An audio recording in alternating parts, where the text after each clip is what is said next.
everyone, and welcome back to our Dawson's Creek rewatch. We are on season 5, and we are zooming along.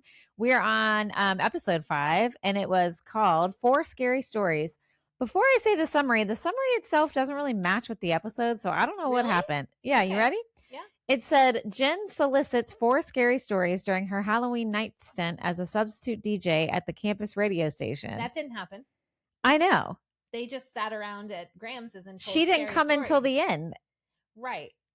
That was the 4th story. I was like, who did that summary? And Grams told that story. I know. It was weird. So that's not really what it's about, guys. Happened. So really what happens is Jack, Pacey, and Joey are all at Grams's, but Grams isn't there at the time. And they start telling each other scary stories. And then Grams comes in at the end and tells a scary story that Jen's involved in. That's what happens. I love a Halloween episode. It was good. It was fun. I actually really liked it. It was really fun. I liked how they all took turns. And so let's just chat about it. Yeah. I wrote down the ball bouncing down the stairs when Jack and Pacey scare her. That exact thing happens in my favorite scary movie that I've talked about multiple times, The Changeling. Yep.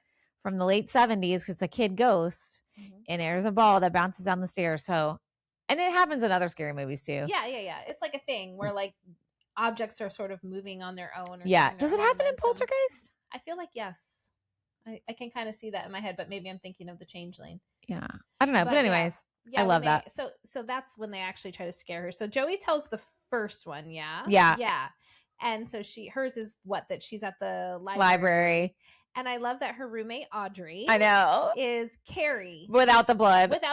So she just looks like a literal like beauty queen. And someone's like, hey, Miss America. Miss America. Like, I'm Carrie from the book and the movie. I know. She's so funny.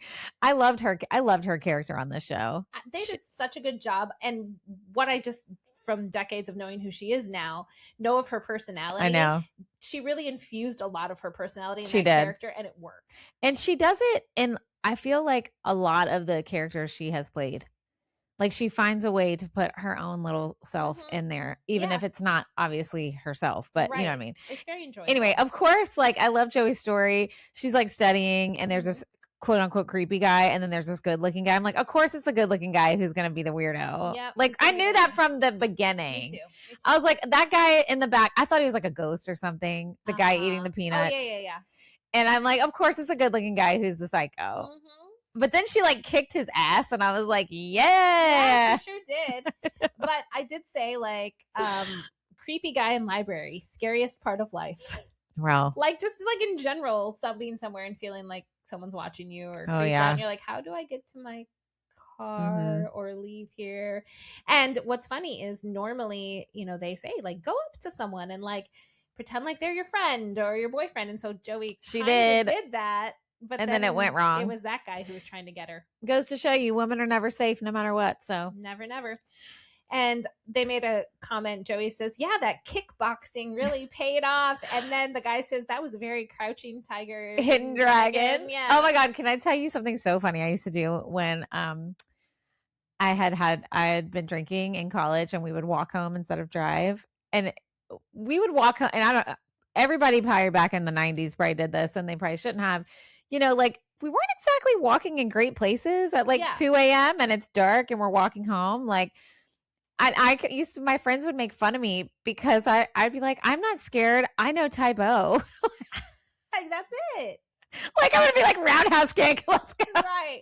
Like, it doesn't matter if they have a gun or a weapon or they like pepper spray. I'm not kidding. My friend Michelle would be like, Danny's going to say she knows Tybo. I'm like, well, I do. Watch this. Y'all better back up. Look out for this. Okay? Thanks, Billy Blanks. Oh my God, that's so great. Okay, so that's all I had on that particular story. Pacey, I love that they said he had an urban legend since he was in the movie Urban Legends. Yep. Oh, I loved that. That was really, really good. And it's the headlight one that we talked about. Yep. But they fused together. It was like the headlight one plus like a ghost driver. Ghost driver. Yes. And then they're in that creepy diner that is like incredibly populated. Well, I feel like it was like a ghost diner. Yeah, that was probably what. Because remember, they walk in and there's like 666 somewhere, and then like, and the coffee's like spilling over. Yeah, it's like It was like a Twilight Zone. And they're out of everything and the phone doesn't work. Yeah. Okay, so then in Jack's story, I just thought of it because Jack looks at this old fraternity picture and it's like a ghost. But didn't Jack's dad go to like Princeton or something? Wasn't that a whole thing when Andy got in? Yeah, he did. Was it Princeton? Yeah. But then Jack talks about, wasn't he talking about how his dad was in the fraternity? Or was it the other guys that were saying that? The other guys said their dads were. Oh, okay. Because the other guy was like, oh, my dad was in that pledge class. He's right there. Because then I thought they said something like, wow, look at your dad. And I thought he said, oh, he was doing that hippie thing. No, he did, but it wasn't his dad. Someone else's. Okay. Yeah. That makes more sense. Because I was like, I thought his dad, it was the whole thing. Okay, got it. Sorry. That's really irrelevant to the scary story at all. So Jack finds, I mean, I immediately knew it was a ghost. It was a ghost because they talk about some guy that like went crazy and then killed himself or whatever. And so then Jack runs into a guy he's never seen before. Was it supposed to be that guy? Yeah, it wasn't the hippie guy, but it was a guy in the picture. Oh, okay. So then later he's like, let me get you a glass of water or something. And he walks out and he picks up the picture because it had fallen and broken. And he sees the ghost guy. Which we knew, I mean, as soon as he opened the closet, I was like, oh yeah, it's a ghost. It's a ghost. Yeah. And then he was gone. But where were the guys? Where did they go? I don't know. They never, that was weird. like, yeah. It's like Jack alone in the house with the ghost now. And why did they make him be sick? Who, the guy? Jack. Oh, Jack. I wondered that too. I was like, what? Yeah, because he like coughs, and so you think it's gonna have something to do with the story, and then he does it again, and he's like, "Oh, I shouldn't drink with my cough medicine," and then I was like, "Okay, so he's gonna pass out or something?" No, it never. It was weird. I was like, nothing ever happened. He just like, and it was like an obvious cough. That was weird. I know, it's so strange. Anyway, I don't get it. And then Graham's story. Yes, Graham's, and I said, just her telling the story was the best. She's the best. She was like, oh, you little young people who are desensitized to scary stories. And then she like tells a story that's like completely like terrifying. Yes. Jen at the radio station. And then she's like, well, good night. I know. Well, okay, bye. And their faces. And then Joey's like, I guess we have to like go I know now. And then they reference the T. Yes. Which is the transportation system in Boston. And they're like, oh, Pacey, are you scared to like go back and like stay on that boat by yourself? And he's like, no, I'm fine. And Joey's like, you're going to walk with me, right? Like, yeah. But you know that feeling of like when you're scared. Okay, listen, I still in the middle of the night, if I have to get up and pee, run back to my bed. Wow. I just did it last night. I'm so scared there's something under the bed. I love it. And you guys, I picked out we went to a used bookstore over Christmas break, which I love. And I got some books. I just picked books because the covers are cool. Anyway, and I got home and I was like, I started reading this book and I'm like, why did I get this? Not only is it like ghost stuff, but it's like a true crime one. It's really good. You would like it. I'll bring it to you. Okay. It's really good. And it reads very fast. But I'm like terrified. Like I read before bed. I'm like, I am so scared. And then there's one part they talk about this ghost lady sitting on the edge of a bed when they wake up. And I'm like, oh my God, what am I doing to myself? Oops. Oh my God, that's so funny. Okay, so that's the end of that episode. It was a fun episode. That was a good one. I liked it. And it was weird though, because it was thrown right in the middle of like Dawson's dad dying, then this one, and then now we're back to Dawson's grief. Right. It was not anything that drove any plot forward. No. I guess it was just their Halloween episode. Yeah. Yeah. And it was good. It was good. You could like watch it by itself. Sure. Yeah. Out of order. All right. So okay. 6. Episode 6 is called Use Your Delusion. Mm-hmm. Joey anxiously prepares for a visit from Dawson. Jack is forced to choose between his fraternity brothers and Tobey, and we knew how that was going to go. Look, Tobey be showing up out of nowhere and then be mad. Right? That Jack doesn't have time for him. It's his rush week. I wrote down, maybe Tobey should have planned a time to visit. Like that made me so mad. His fraternity brothers were not wrong. Like right. They're like, he showed up to check on you. Like not just, and I think they were right. Mm-hmm. And like now Tobey's feelings were valid too, but also like this kid's in college and he's having fun and he's having new experiences. Yeah. You got to leave space for that or you out. And guess what? He chose you out. Yep. And I didn't like how Jen was on Tobey's side. I didn't either. Jen was like making Jack feel bad. I know. She's like, well, you forgot about us. And I'm like, he's like, I want to meet new people. And I think he summed it up. Jack summed it up really well when he was like, this is the first time I can just be me, and everyone's just fully on board and accepting, and I'm part of all the things, and I'm not this gay guy or this art guy or the new guy, right? Or I'm just like one of them, and they don't care, and we all get along and we have fun. Yeah. And also, like he said, like they knew from the beginning all the things about me that I had to like overcome or whatever. He's like, they already know, and now I can just be. And he deserves that. Correct. It's like, I'm so happy for him. Right. And then I like the part where he's like, yeah, I just want like space to meet new people. And Jen says, well, you should have told him that. And he's like, I'm telling you. Right. And I was like, oh, okay. But yes. But also yes. Yeah. When she's off with her little guy. Which oh, well. I also wrote down that is the cleanest frat house I have ever seen. I know. It is so clean all the time. All the time. There might be like a red Solo cup here and there. Yeah, because they're trying to be like, authentic. listen, that's not what they look like, guys. No, or smell like. Not that you can smell through a TV screen. I'm sorry. I guess a lot of my foundational fraternity house memories are rooted in scent. I mean, there is a scent. So, sorry about that. There is a scent. Yeah. And then what else? Let's talk about Dawson. Oh. So he comes to visit, and I just, I feel for Dawson. And when he's like wants to go out, and they go to that party, and he has an anxiety attack. Yep. I mean, they don't say that's what it is, but that's what it is. Mm-hmm. Man, I've been there. You've been there. Mm-hmm. And it's crazy because if you've never had an anxiety attack, that is exactly how it happens. It comes out of nowhere most of the time. I mean, you can have triggers, but sometimes you'll just be like, oh my God. And like, all you know is that you're about to jump out of your skin, and you got to get out of it. Like you got to get out of wherever you are. You can't be there any longer. Like he did. He was sweating.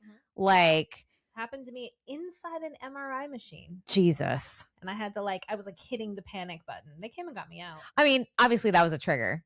Mm-hmm. yeah. Like you knew why you were freaking out in an MRI machine. But it's like I couldn't get out fast enough.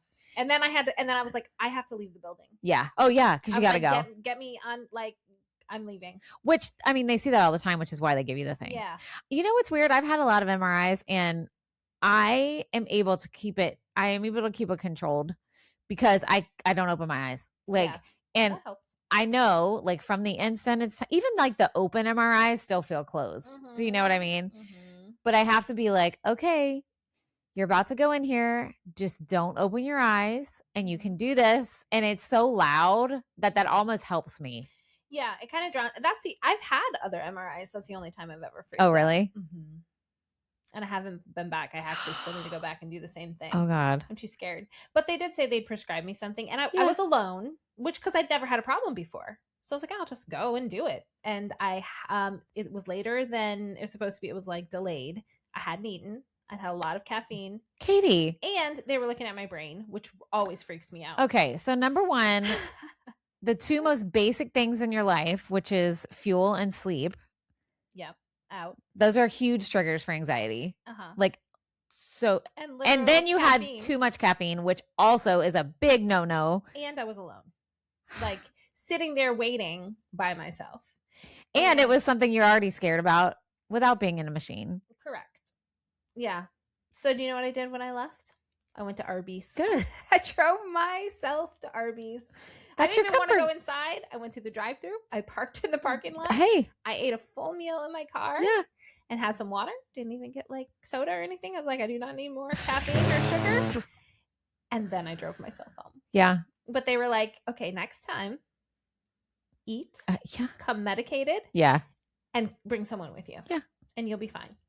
But you got to meet your basic needs first. Yeah. I always tell people, like, if people are like, oh, I don't know why I don't feel good. And I'm like, are you hydrated? Mm-hmm. Are you tired? And do you have food in your body? And if you have wonky answers, then there's a really quick solution. That's where you begin. Absolutely. But anyway, he had all those things. Yeah, he had all those things. And he had an anxiety attack. And I felt it. Like, I think he did. I'm wondering almost if James Vanderbeek has struggled with anxiety attacks before, because he did a good job of did a really good job. Showing what that can look like. You know what else I feel did a good example of what happens when you have an anxiety attack is Inside Out 2. Yeah. Have you seen it? I know the character of anxiety. But you haven't watched it. I haven't watched the full thing. There's a scene where the young girl, she's 13, she's in middle school, is having an anxiety attack. and they show her what's happening to her on the outside, and then they show what her brain's doing on the inside. And anxiety, the character is like at the switchboard of the brain, and she's like frantically, but she's like almost hypnotized and like stuck. And Joy is trying to talk to her, and like one tear like goes down her face, but like she can't get out of the spiral. And I'm like, I saw that with Victoria and our kids, and when we left, we were crying. I was like, that is such a great animation of what your brain does. What it is, yeah. Because you feel like but you can't, like you're stuck. You can't get out of like. Anyway, it was so good. You need to watch it. You would really, really like it. You know, I didn't like the first one. It's an animated movie. I didn't like the first one very much, so I didn't want to see the second one. But everyone's saying you need for to. anxiety alone. Yeah, I should see the second one. Also, that is just really good. So it also is embarrassing because I've had several people be like, "Oh, you remind me of her." I was like, "Oh, great." Great. What? So I need you to watch it and say no. All right, now I have to watch it. I need you to just watch it and say no, but you're not. You're going to say yes. Me over the edge. And you know who the voice of anxiety is Robin from Stranger Things. Yeah, who is Ethan Hawke's daughter. Yeah. Anyway, okay. So I just felt bad for Dawson. I did. And also wasn't the point of when they went out, weren't they at a dead woman's house too? Weren't they like going through her estate? Did you fall asleep? No, that was the project. Oh, it was. I was like, they were at the professor's house, though, not a dead woman's house. Oh, I thought they went to the lady's house. They were at his house with her stuff. Okay. Because I also thought that. No, it was just a meet and greet. It was just a meet and greet at his house. Because he's like, I'm having a get together at my house. There'll be Bree. Oh, yeah. I remember the Bree part. Okay, because for some reason, like a dead person's house. Is he going to this dead lady's house? No, he's having anxiety. He had already got the stuff, but this was just their meet and greet for his little team that's going to go through it. Okay, yeah, got it. But yeah, I thought that awkwardness between him and Joey was done well. Too. Yeah, how Joey was trying to fill the time, and even Audrey was like, well, why don't you just see what he wants to do? And she's like, well, I don't want to put the pressure on him. I know. And then she gives him the book that has a really sweet note in it, but he doesn't take the book. And well, because books like that are nice, but you have to make sure people are in the right place for that. Right. And I get it. And he wasn't ready yet. Yeah. And yeah, and then when he left and she kind of shuts her dorm door, I like felt that. I was like, I know. That must feel so icky on both sides, you know, because Joey didn't do anything wrong. I know. It's just where he's at, and it was good for him to probably get out and come over. And then I was also like, maybe they should have done like group stuff. Like, why was it all on Joey? Like, couldn't they have gotten the whole crew together? Well, because she didn't want to, because she knew he was going through a lot. Because I think even Audrey said, like, do you want me to whatever? And she was like, no, it'd be better. Yeah, that's true. So I like that line when he first got there and she's like, Audrey's like trying to leave with all her stuff and she's painting her toenails. And he's like, still weird, huh? And she goes, getting weirder by the day. And I'm like, she's not weird. She's not weird. She's fun. I know. Oh, and the jogging was cracking. Oh, hilarious. And then I was watching Audrey's face when the professor like rides by on his bike and she was acting. I know. Okay? Like you could see she was like, oh wow. I know. And then hilarious. As soon as he rides away, she says, maybe I could still get it. It was so funny. You knew that's what she was gonna say because of like her face. That whole scene. Yeah, that was an interesting episode. And then I don't know what we were supposed to feel when Dawson was driving down that road. Were we supposed to feel like that was the road where his dad died? I was wondering that too. Like, what was the point of that? Maybe we'll find out in the next episode, or yeah. maybe it was just a like cinematic way to end the episode. I don't know. Stay tuned, but we got to watch those in the next 48 hours. Pacey's mentor actually turning into kind of a I knew that. I knew. I didn't remember that they had an affair, but I figured it out whenever he's like, I'm going to take my wife out. And I was like, I think he's having an affair with that girl. Karen? Mm-hmm. Because notice she came in and then he came in like a few minutes after. And Pacey's got a crush on Karen. And it's going to destroy him. I'm telling you. And the guy even told him like, I wouldn't go after her. I'm telling you, that's it. I didn't peek ahead and I don't remember, but I'm pretty sure. Unless that's my subconscious being like, I remember.